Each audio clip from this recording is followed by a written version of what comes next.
Now remember, the tabernacle was basically a tent. We don't have time to look at the coverings that were on the tabernacle. We want to go and look inside, so we've taken the top off the tabernacle, and you can see that basically there are gold pillars and planks all around this holy space here. All right.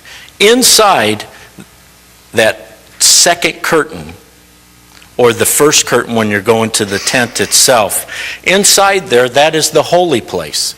And the holy place had three objects in it, three furnishings. It had the menorah, mistakenly called the candlestick. Candles were not invented, I believe, until like 500 years after Jesus walked the earth. This lamp burned olive oil. Remember one of the things they were to bring from Egypt? Olive oil, amongst all the other precious metals and yarns and animals.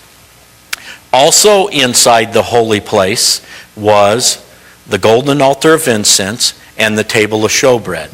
Now we have these here. This is the menorah. Now the menorah that I have here is designed after what you've seen on the Arch of Titus in Rome. And that was an arch that commemorated the Romans sacking the temple in 70 AD. And this is what their depiction of the menorah looked like. We're not told how tall the menorah is. We are told how many branches there were. We are told what it burned, olive oil. We are told about various aspects of the menorah, but not how tall it was. It was made out of one piece of hammered gold. Of course, mine is gold leaf, and we've electrified it. I have one that does burn olive oil, but it is pretty messy and slippery when you're trying to put it back in the trailer. So we leave that one in the garage. You'll see in a few moments, we'll look at the golden altar of incense up here, but let me see if we can find us a picture of it real quick here. Let me go back to the menorah. You see the menorah drawing with the straight branches. Many of the Orthodox Jews say that the menorah, like I have up here, is improper because the Hebrew word for that arm or that branch is the same word for a reed, and it would have been straight. So you have both of them there. There's the table of showbread. Now remember, the table of showbread had 12 pieces of bread, 12 loaves of bread, one representing each tribe, and they were continually replaced as needed. There was also, besides the bread, wine there, and up here was some containers that had frankincense. And frankincense would have been taken by the priests, and at particular times he would have put the frankincense on the coal and would have allowed that hot coal to burn the incense. Now, where did that coal come from? Did he have the charcoal briquettes that you buy at the gas station and they just kind of every once in a while went through the gas station? No, that coal was taken from the altar, the brazen altar. Remember, there's only one fire, and God initiated the fire, but it was the people's responsibility to keep that fire burning. They would take coals from the brazen altar, and he would bring them in what was called a fire pan, and he would put them in the incense burner on the golden altar of incense, and this is where he would keep that going. Some say that the laver represents the washing of the water, washing of the word on a daily basis. I don't particularly go one way or another with it, but I do know that we need a place of cleansing in our life. The menorah. The menorah burned the olive oil, but it was the only source of light in the holy place. The only source of light. What did Jesus say? I am the light of the world. The table of showbread. The table of showbread was the only place of nourishment when the priest would be performing his ritual duties throughout the days and weeks and months, but especially on the day of Yom Kippur, the Day of Atonement. Only one place of nourishment. And Jesus said he was the bread of life, the manna that came down from heaven.